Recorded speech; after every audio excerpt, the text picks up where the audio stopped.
Welcome to the St. Luke's Health Talk series, where we bring virtual live opportunities to you, our community members. If you want to find additional offerings, please go to stlukesonline.org/health talks. I'm Sarah Hagerly with St. Luke's Community Health. I'm a program coordinator. I will advise you of our disclaimer today. The information in this video should not be construed as medical advice. This video is property of St. Luke's and will be made available to you for a limited time for educational purposes. We do have some housekeeping tips today. You will have the opportunity to type in questions through a chat feature. There is a Q&A icon, typically on the right side of your screen. Click on Ask a Question, type your question, and click the paper airplane icon to send. Please feel free to type your questions throughout the presentation and we will answer them at the end. Moderators will also post announcements and questions in the chat. Today, our health talk is Safe Sleep, Car Seats, and Home Safety Health Talk with Courtney Ball. Courtney is our program coordinator for injury prevention with St. Luke's Children's Hospital. Welcome, Courtney. Hi, Sarah. Thank you. And hi, everyone. Like Sarah said, my name's Courtney. I'm the injury prevention coordinator for the Children's Hospital. So I do everything from Ontario down to about Jerome is my area, and then I have a counterpart down in Magic Valley. So we're going to be talking about a couple of things today. We're actually going to kind of go in reverse. So we're going to hit home safety first, then we'll talk about car seats, and then we'll end with safe sleep. So starting off, home safety. I'm going to be showing a little graphic in a couple slides, and I'm going to show you guys an unsafe house. And so kind of before we go to that slide, just kind of think about what are some things in a home that might be unsafe for infants, toddlers, that kind of thing. So when we're talking about baby proofing, that means to make your home or your area safe for infants and young children by minimizing or eliminating potential hazards. So my whole role is injury prevention. So this really is something that I try and stress with parents or grandparents, any sort of caretakers, helping them to understand that it is really important to make sure that the place where kids are coming into your home is safe. So I want you all to think about some rooms in your home. Where are the risks?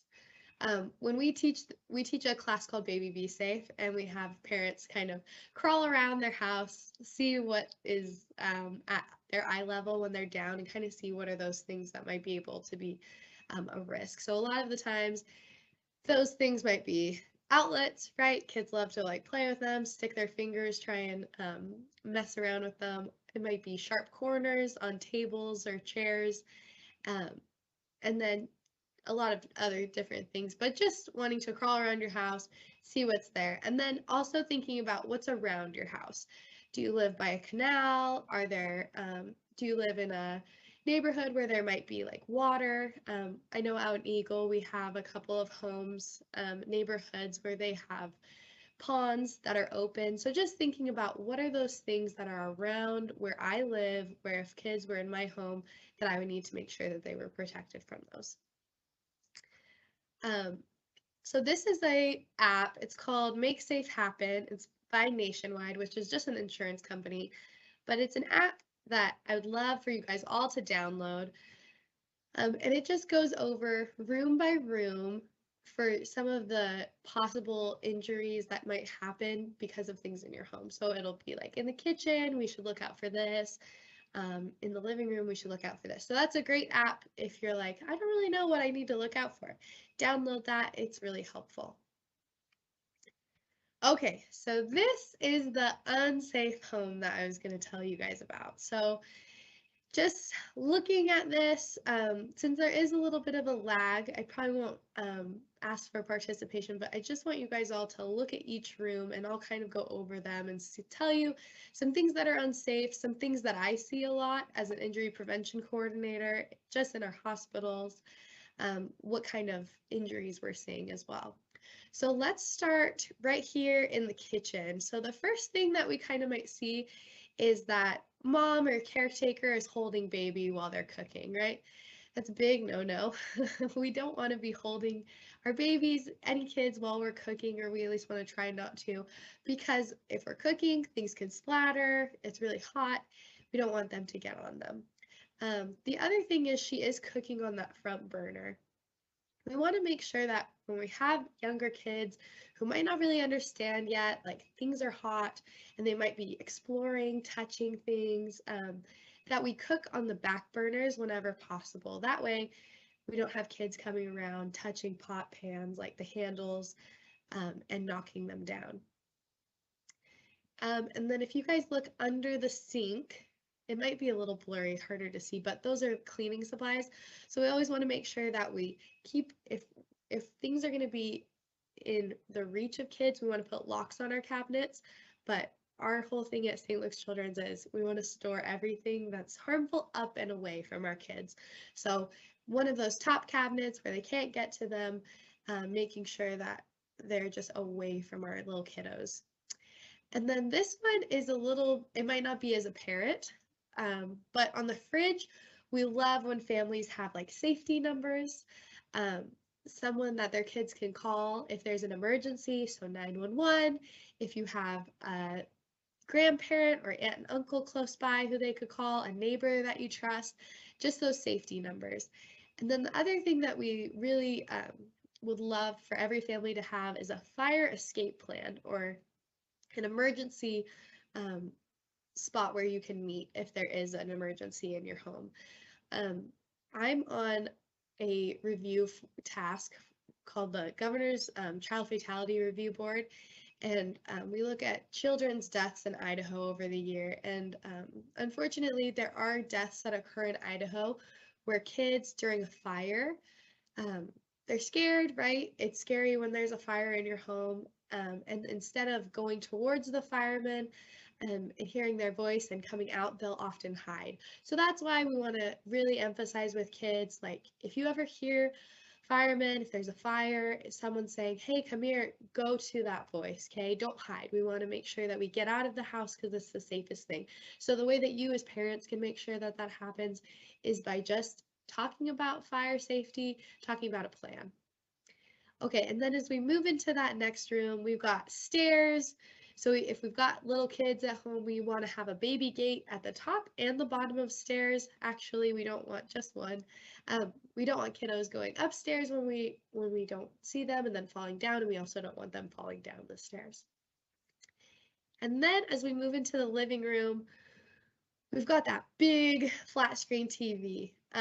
We see a lot of furniture tip-overs, TV tip-overs in our hospital system. So just kids having a fun time watching a show and they want to get up really close. I have a 2-year-old and I know that she loves to get up close to things, especially when it's football. She wants to see really close what's going on, and she'll put her hands up. So that's why we want to anchor anything like TVs, our big furniture.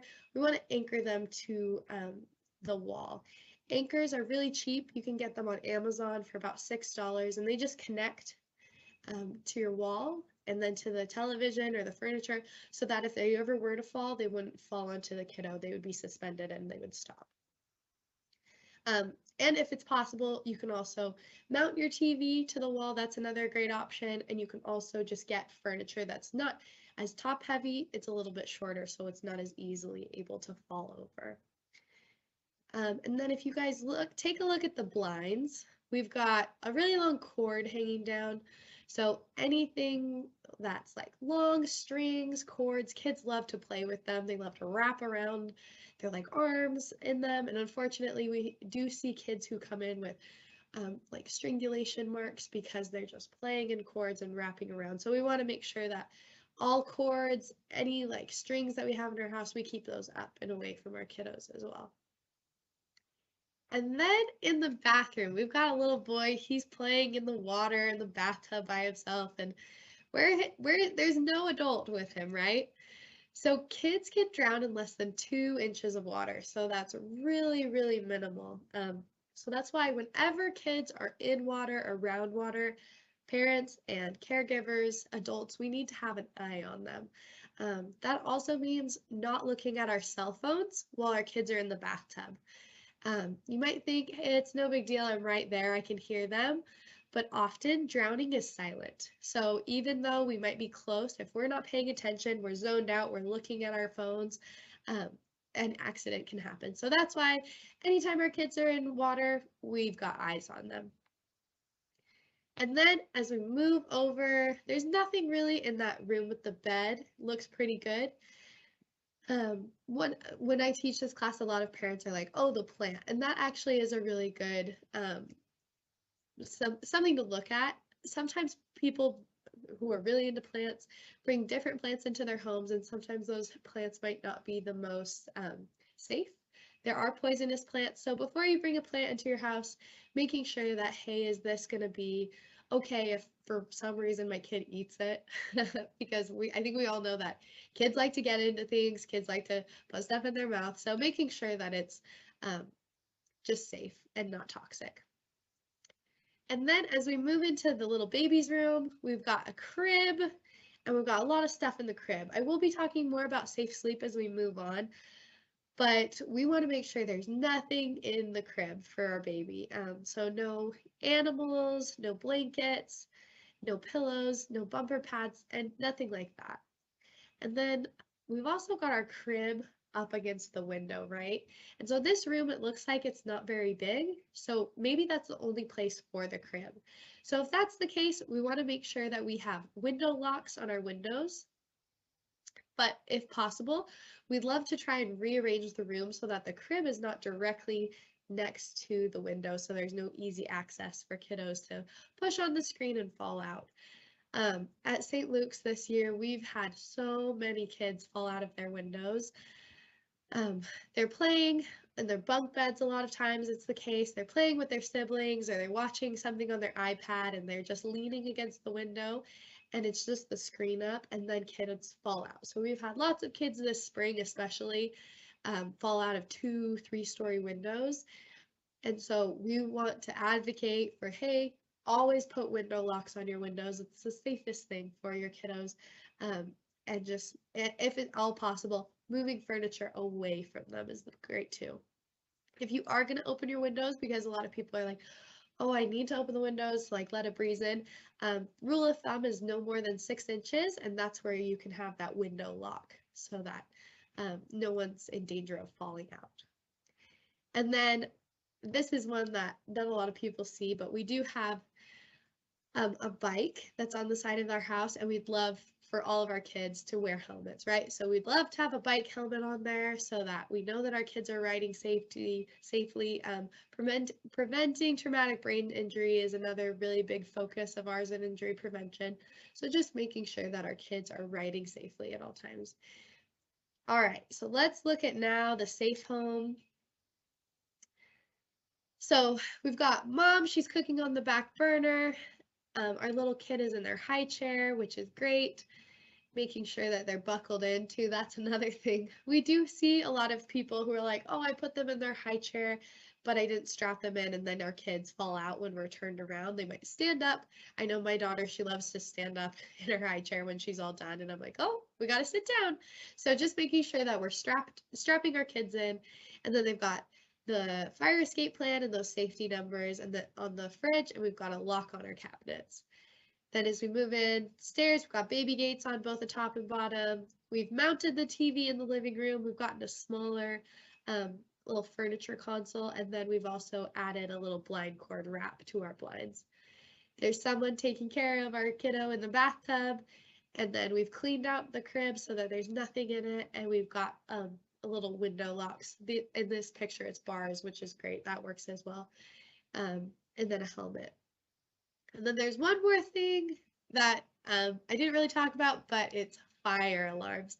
So fire alarms, obviously, we need to have those in our home. It's great to check them, especially, but a rule of thumb is to check them when it's daylight savings time.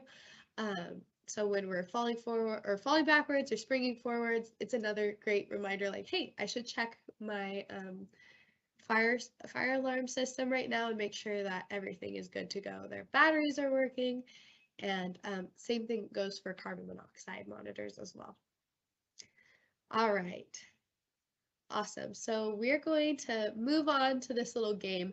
So these are got two pictures on these slides, and one of them is candy or something that's okay for kids to eat, and then the other is medication. So I just want you guys to look at those for a minute and kind of guess, like, okay, option 1, option 2, just in your head which one it is, and I'll just go through them. So this one, option 1 is the mint, and then option 2 is aspirin, right? So those look really similar. I've got 3 more slides of these.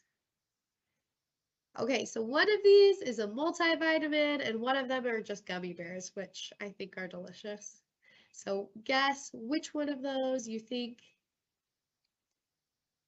So option 1 is a kid's vitamin, and then option 2, those are gummy bears. Here's another one. We went to BSU to a career day, and we had our kids who were like juniors, seniors in college play this game, and they had a really hard time deciding which one was which. So I wonder if you guys are better at it than them. So option 1, those are cinnamon candies, and then option 2, acetaminophen.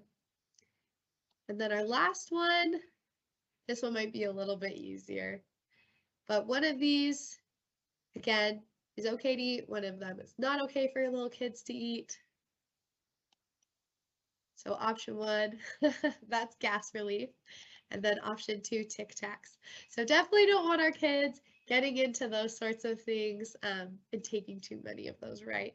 I know that my child, she loves Tic Tacs. She'll eat like 12 of them if I let her. Okay, so the whole reason we play that game is because sometimes even as adults, it's hard to tell if things aren't properly like labeled, if they're not in their original containers. Is this okay to eat, or is this medicine? I'm not really sure. So imagine how hard it is for kids to understand that. That's why we want to keep things up and away, just like I said earlier. So anytime we've got medication out, we want to make sure that we take it and then we put it right away so that our kids can't get into it. But we all know that accidents happen. Kids are really, really excited to try new things when they see them. And so sometimes things will happen. Kids are going to get into stuff. So this is a really great resource for us all to have. Growing up, the poison control for me, the one that I remember, was like a little green guy, and he was kind of sticking his tongue out like blah, blah. And my mom would put those on things, and I knew I wasn't supposed to like touch them. So now this is kind of what Web Poison Control has done. They have an app, and they also have this website that we can go to, and it can be used for all ages. But it's basically, if your kids do get into something, this helps you know, like, okay, is this serious? Do I need to take them to the ER right now, or what should my next steps be? So we're just going to go through a little mock scenario really quick. So I'm going to take us there.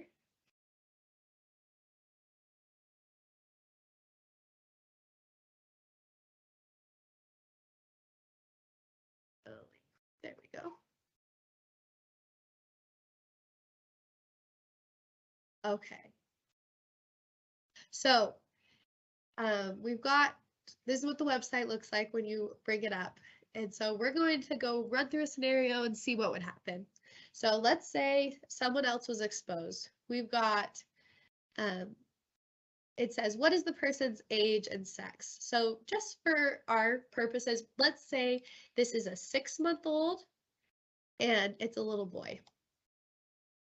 And then there's a little box that will say, I agree to abide by the terms of this agreement.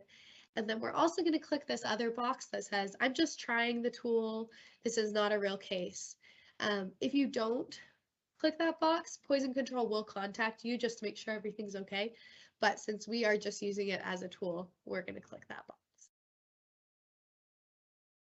Okay, so then it says, I want to search for substance name, pill imprint, barcode. So if you know what it is, then you can write it. If you're not sure what it is, you can write down maybe what's on the actual pill that they got into, or you can even scan a barcode if you have that available. We're going to write in Tylenol, and then it comes up with all these different things, right? So there's children's Tylenol, Tylenol cold, Tylenol allergy sinus. We're just going to click the first one. Let's say they got into some Tylenol 500 milligram tablets. And then Web Poison Control will show you a picture sometimes, and it says it below, but it says the appearance of the product may differ, but this is what ours looks like, okay? So we would say, yep, that's the one that they took, and then we confirm selection.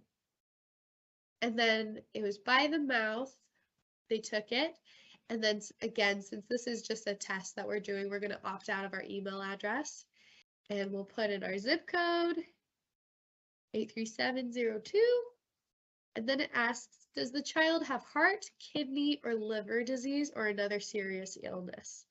We'll say no. And then, is he currently taking this medication and took more than he is supposed to? And he's not supposed to be taking it, so we'll say not a med. And then we'll click continue. And then it asks, how much of this product did he take? So let's say we saw our little kid take a pill, and let's say he took 2 whole pills. And this happened, how long ago did it happen? Let's say it happened 5 minutes ago. We're watching him, we couldn't get him to stop, and then we came to the tool. And then how much does he weigh? We'll say he weighs 15 pounds. And then how's the little kid feeling right now? They're fine, they're not having any symptoms. Then we'll click continue.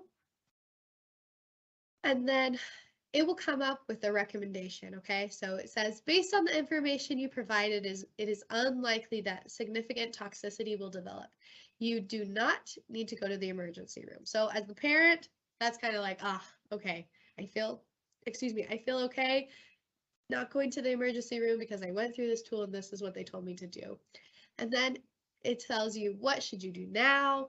These are some common symptoms that might occur. Always go to the ER or call 911 if any of these are happening.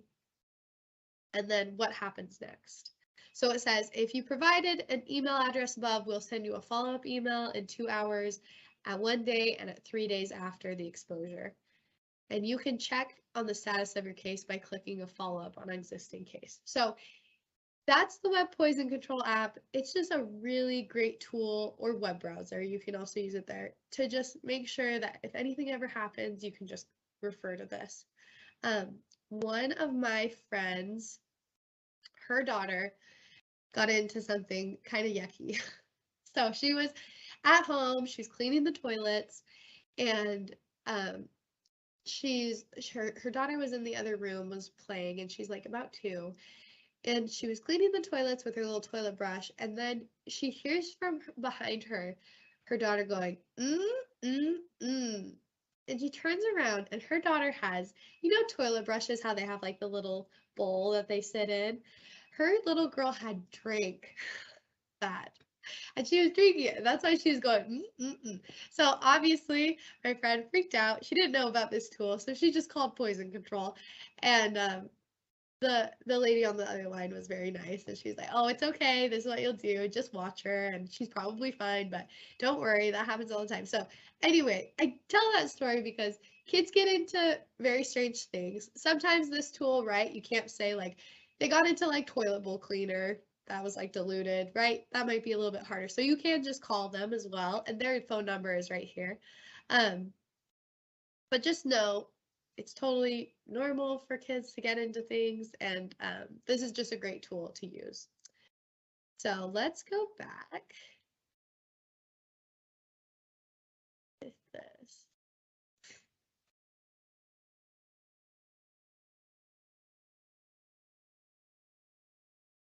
I think if you could reshare again, Courtney, that would be Reshare. great. Yeah, we lost your slides. Oh yeah, let me do that.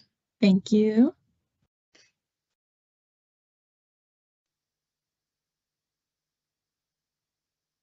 Perfect. Okay.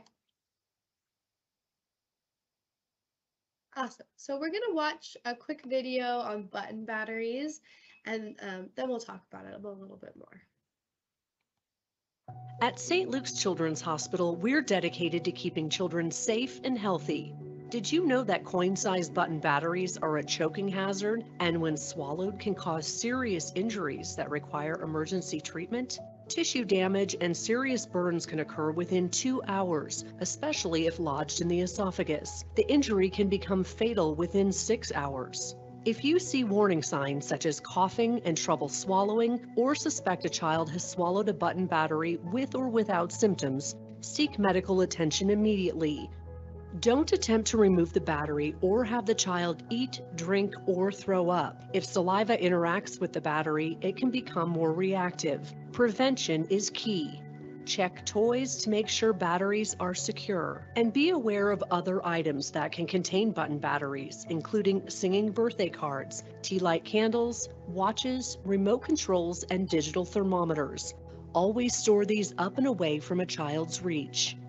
Let's all stay battery aware and prevent injuries before they happen. If you do need help, you can reach out to the National Button Battery Ingestion Hotline any hour of the day. In an emergency, please dial 911. We can all do our part to keep children safe. Contact St. Luke's Injury Prevention Program with any questions. We're here to help. Awesome. So button batteries, about 80% of the injuries that happen with batteries are button batteries. And I don't know if you guys saw, but it was about 3,000 kids are checked in the hospital each year because of button battery injuries. And that's true for St. Luke's as well. We've had quite a few, not 3,000, but we've had quite a few kiddos swallow button batteries this year and have had to have some serious surgeries on their throats. So one of the things that button batteries are found in often that actually is not in that video are hearing aids. So if our kids are going to grandma, grandpa's, a neighbor who might be a little bit older, we want to make sure that they know, like, hey, these are not supposed to be around kids, and we want to really, as our kids get older and they're able to understand, know that button batteries are not okay to put in our mouths, okay? They can lead to death, but they can also just really lead to really bad reactions in throats and, like I said, surgeries that might have to occur. So button batteries, something that you might have never thought of. They're found in a lot of things like it said in the video, and one of those are hearing aids, but they're also found in singing birthday cards. So if your kids ever get fun little things like that from sent to them for their birthdays, just making sure that that button battery doesn't get anywhere near them. We're going to talk a little bit now about some toy safety. So as we get the holidays approaching and people like to buy kids stuff, right? We want to make sure that we consider the child's age for what we're buying. So if they're under 3 years of age, anything that fits in a toilet paper roll, so like this little graphic that we're seeing, probably shouldn't be given to a kid who's under 3 because it means that it's really easy to swallow them, okay? So just thinking about, like, check for age recommendations on toys. They do have them, and that's a good guide too. But anything with strings, straps, cords, try and stay away from, because again, kids love to wrap themselves in things, wrap them around their arms, wrap them around their neck. So when you are going to give kids toys, just be mindful of how can I keep them safe at the same time. All right. Okay, so we're going to transition away from home safety and we'll move into some car seat safety. So before I kind of launch into car seats, I just want everyone to understand the difference between when I'm talking about infant car seats and rear-facing car seats. So infant car seats, that's the one on the left, the little red car seat. That's a car seat that has a base, which means it can be in the car and connect to the base, but the car seat can also come up and out, like into the grocery store with you, at the park. So that's an infant seat, okay? And then a rear-facing seat, or a convertible seat, is also another name for it.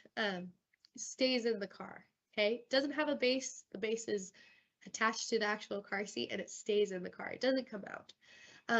Convertible seats can face forward and backwards, but we see this kiddo, he's still rear facing. Okay, so I'm going to go over just some general guidelines. And as we go through them, these are really great to know, but I want to encourage everyone who watches this to refer to your car seat manual. Your car seat manual is like the holy grail for your car seat to make sure that your child is riding the safest. So with that said, we'll go over those still. So chest clip. This is the chest clip. It's this one is correct. It should hit right over their chest bone, right? So we say not too high like a bow tie, but not too low. So if you were ever in a crash, it wouldn't crush their little itty bitty organs. We want them to hit that bony structure if we were ever in a car crash. This picture is wrong. It's too low, right? So that would not be pushing on a bony structure. So we want it right at the armpit level or the chest level.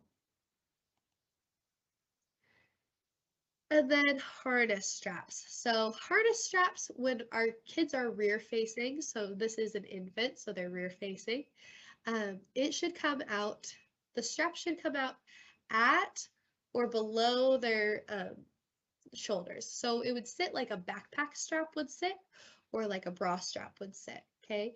So we want them coming at or below their shoulders. So this one is correct. It's coming right below the shoulders of this baby. This one, you can see that it's coming out of the slot too high above their shoulders. So that's not what we want when they're rear facing. And then we get a lot of parents asking, how do I know that like my baby's in there tight enough? They seem like, I don't want it to be like so tight that they can't breathe, right? Especially when they're born and newly born, it can be like, oh, I want to make sure that they're comfortable.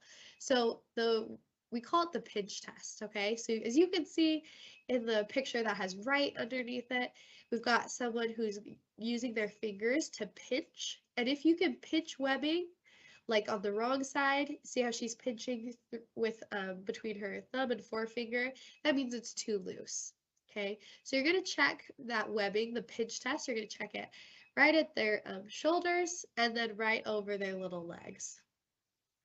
When babies are born, often they kind of have like little frog legs because they've been inside the womb for so long, and so sometimes that can be an oversight for parents. So we just want to make sure that we pull their leg down, make sure that it's tight enough there, and then we can release their leg up and they'll just go back up to the frog leg position. But it makes it so we know that it's tight enough there and then tight enough right on their chest and shoulder area. Okay, and then no aftermarket products in your car seat. So aftermarket products are anything that were not sold with the car seat. So we've got this little canopy cover, that's safe, okay? It's not impeding with how the car seat works. It's just going over, giving baby some shade maybe when it's hot outside. But we do recommend that you don't keep these on for very long because baby can get hot underneath them, but they are okay to use. Things that are not safe are those two little pictures. So those are like horseshoes. Parents get kind of nervous when their little newborn's head goes like this. And we always tell parents, it's okay if their heads go like this. What we don't want is for their head to be pushed forward, okay? And so a lot of times these little inserts that don't come with the car seat, they will push baby's head forward, okay? So we don't want that. And the other reason that these aren't safe are because they haven't been crash tested. So they haven't been tested with the car seat. We don't know what would happen if for some reason you did get in a car crash. We don't know if they would impede with how the car seat works. We don't know if they might burst into flames. There's just so many different things that they haven't been crash tested, so we can't say that they're really safe. So our recommendation, don't put anything in a car seat that didn't come with the car seat.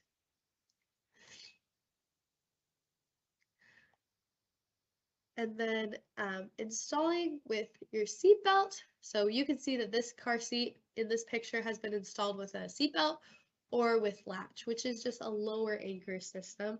So cars have like at the base of the seat back and the bottom of the seat, they have little bars in them, and that's what you attach your car seat to. You don't want to use both because it's kind of like wearing glasses and then we're putting contacts on as well. They kind of cancel each other out, okay? So it makes it too tight. And then if you ever got in a car crash, all of the energy, instead of going to the car seat and protecting baby, it would be too tight, so all of the energy would go straight to baby and shake him up. But again, some people are like, which is better, seatbelt or latch? Which one should I be using? Refer to your car seat manual. That's the golden rule. Making sure that we just read our car seat manual, because especially newer seats, as they come out, they do have a preference. They say, hey, you should be using seatbelt, or hey, you should be using latch.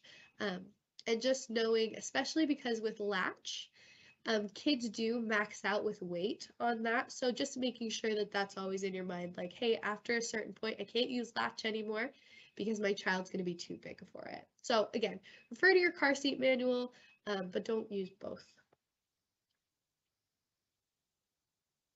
All right, and then the AAP, which is just the American Academy of Pediatrics, they recommend that children rear face as long as possible, okay? So as long as possible means until they've reached the highest weight or highest height of their car seat. So that's going to be different for everyone. Some kids can rear face for a really long time if they're short enough, right? My daughter, she's 2. She's like 30, I want to say she's about 34 inches, 36, maybe 36 inches tall, and she still rear faces because she's not tall enough. She hasn't met the maximum height requirements to turn around. Excuse me. The reason that we want kids to rear face for as long as possible is because it's the safest way. If we could all rear face all the time when we were in a car, we would. It's just the safest. It protects our neck if we're ever in a car crash. But obviously we can't all rear face all the time. Someone has to drive. But we want our kids to be the safest as possible. So that's why we say rear face as long as possible. So check out your car seat, see what it says, and also don't be afraid to, if your kid has been facing forward, don't be afraid to turn them around, right? We want to make sure that they're riding safely, and sometimes that means turning them around until it's time to actually, where they've reached that point where they can't be turned around. Okay, so we've got free car seat checks. So we've got certified child passenger safety technicians in all over Idaho, but we do our checks in the Treasure Valley, in the Magic Valley, and then in Haley. So I've got these on the screen if you guys want to take a picture. These are the ones that we have in Treasure Valley, and then I'll move on. These are our ones in Twin Falls.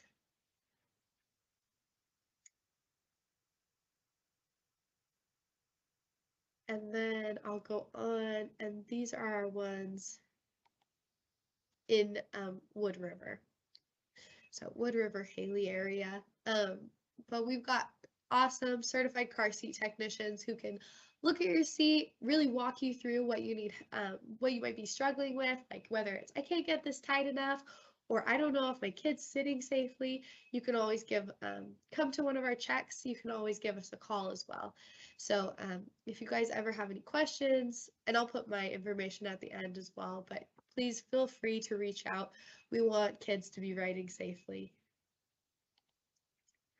All right, and now we're going to move on to our last portion, which is safe sleep, okay? So safe sleep is something that I'm really passionate about. It's something that I really feel like parents can do 100% and feel really confident about when they give, and really reduce anxiety for parents, especially new parents who might be like, oh, I just feel like I need to watch my kid while they sleep all the time. If you follow safe sleep habits, it will really give you peace of mind. So we're going to watch this little video really quick. This is from Cribs for Kids, which is an organization that gives pack and plays and safe sleep information to families across the country. And so this is going to talk about why we practice safe sleep, why it's so important, and it's only about 30 seconds long. In the last 20 years, nearly 80,000 babies in the U.S. have died from sudden, unexpected infant death. That's more than the number of children who died from guns, opioids, child suicide, and even car accidents. You can protect your baby by making sure that every sleep is on their back, in a crib or pack and play, with nothing but baby. We know safe sleep is hard, but your baby is worth it. Awesome. So safe sleep is so important because so many of our kids across America die from sudden unexplained infant death. So we can reduce that risk by following the ABCs of safe sleep. So that means, and the other day we had someone tell us, like, that's the most genius like moniker to remember, right? ABC is easy for parents to remember because it's with little kids. So A is alone, B is on their back, and C is in the crib. So I'll talk about them each in a little bit more depth. So A, alone. This means that baby is asleep in their crib with nothing in the crib except for baby and maybe a sleep sack. So that means no soft objects, no loose bedding, no pillows, blankets, bumper pads, or DockATots. And I'm sure I've shared a picture of a DockATot because sometimes parents are like, oh, I don't know what that is. That's what a DockATot is. It's great to put your baby in while they're awake, especially when they're little. It keeps them safe and warm and is an easy place to just make sure that they're, set down safely. But we don't want babies sleeping in this. I don't know if you guys can tell, but the sides are really padded, okay? And so if babies are sleeping, they turn their head, they're breathing into that padding, and they can suffocate. Again, I bring up the child fatality review, but we've had 2 deaths in 2019 from parents putting their kids in DockATots or Snuggle Me Organics, or the broader name for these items are just called sleep nests. So again, parents just putting them in because they used to be kind of marketed as a safe way to co-sleep. And so parents will put them in their beds with them or put them in the crib, but they're not safe. They're not recommended by the AAP, and in just earlier in the summer, the AAP came out with revised safe sleep guidelines, and this is one of the things that they said. They said no sleep positioners, so this falls under that. And then wearable blankets, like I said, those are approved, or onesies. You can see my S got chopped off there with the picture of the DockATot, but no, onesies are great. And then a pacifier is okay as well. It actually helps reduce the risk of SUIDs. So if you can give your kid a pacifier, that's great. And then same room, not same bed. So we call it room sharing. That's definitely awesome. It's recommended. And I'll show a little video about just what that is, but it's safe, but not, so same room, not same bed. So baby can be in their pack and play, their crib, bassinet, close to parents, but making sure that they're not in the same bed as parents. So here's a little video on room sharing. It's our last video, and again, it's only about 30 seconds. The safest way for your baby to sleep is in their own bed, but that doesn't mean they have to be far away. Putting your baby in a crib or pack and play in your room is the best way to keep them close and safe. So just right by the bed, that's a great way to make sure that they're safe. And the AAP recommends that you room share for at least 6 months before you change and move baby to their own room.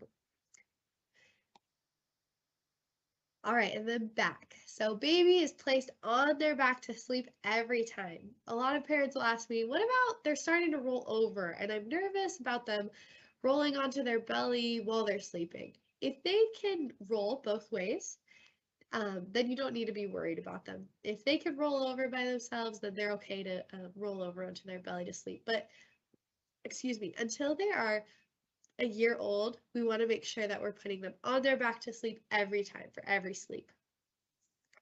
And since now the gold standard is to put kids on their back to sleep a lot, we do see a lot of kids getting flat head,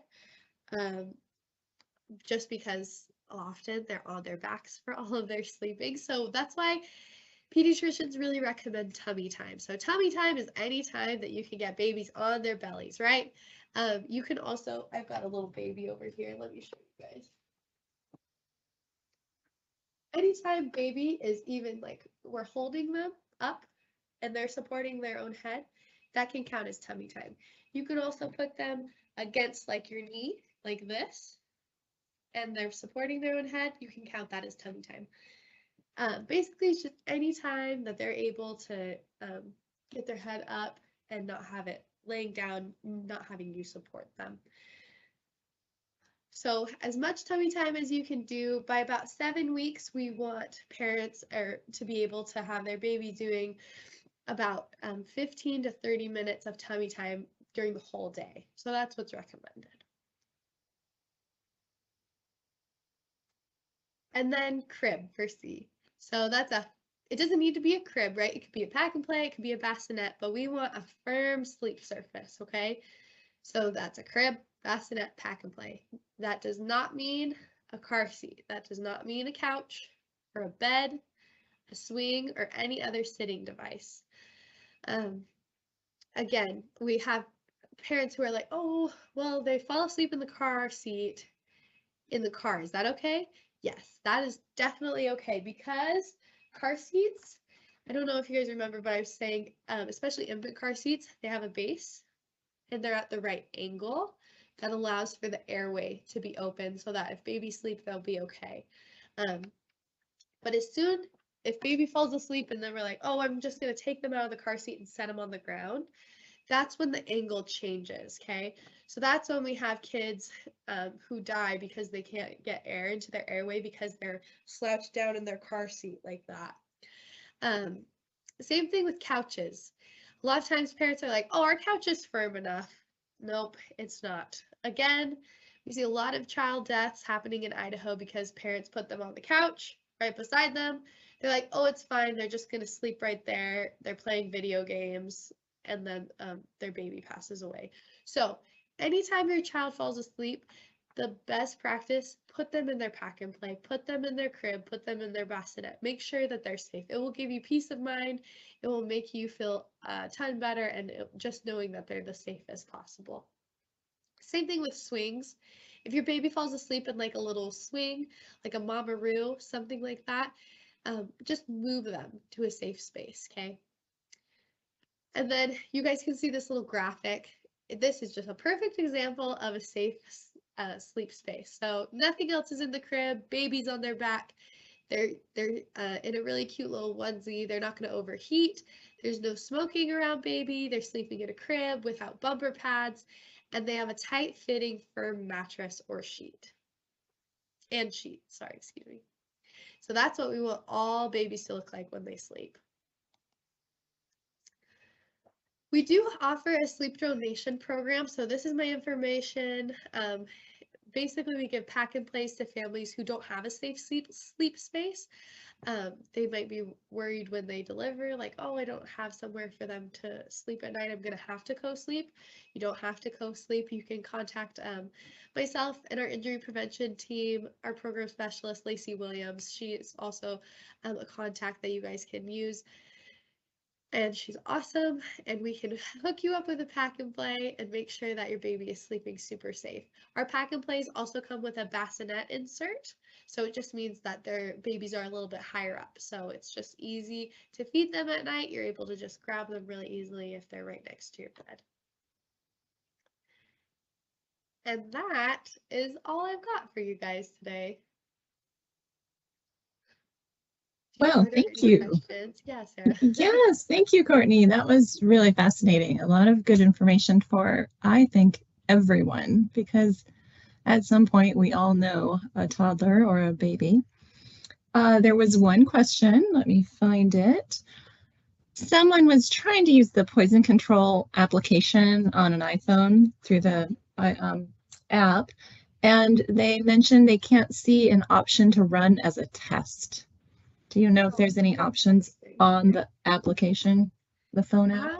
You know what? I'm not sure. I can look at it though. If you want to give me their email, then I can let them know. But yeah, I'm not sure. There should be a little thing that just says it's a test, but I've actually only used it on the web browser before, so maybe there's an option, maybe there's not an option on there. Yes, and if that person wants to send me your email, I can get that and not publish it the other. And yes, we did you were using the website when we were going through that tutorial, so that may not be an option. We don't know, but we will find out.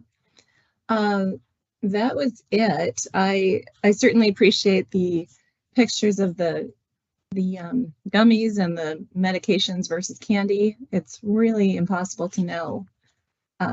I know my son, I fed him when he was little. I gave him a gummy bear vitamin. This was before I decided to, well, I was giving him a vitamin and I left it on the counter. I turned around and he'd taken the half of the bottle and eaten the rest. So I certainly called poison control and everything was fine, but things happen. Things happen. Yeah, and they happen really fast too. Kids are fast.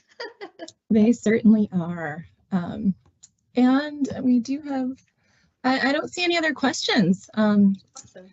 Thank you so much for your time. Do you mind showing your next slide for us? Yeah. We'll leave that on for a second. I think it's resources and citations.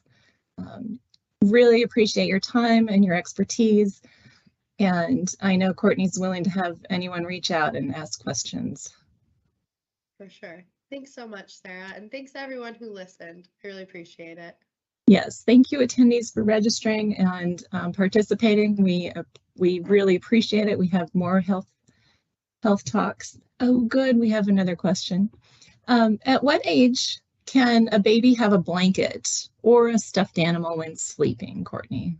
That's a really good question. Yeah, so stuffed animals, blankets, when they are 1, they can have that. And then right around age 2, they can have a pillow. So that's kind of like the rule of thumb.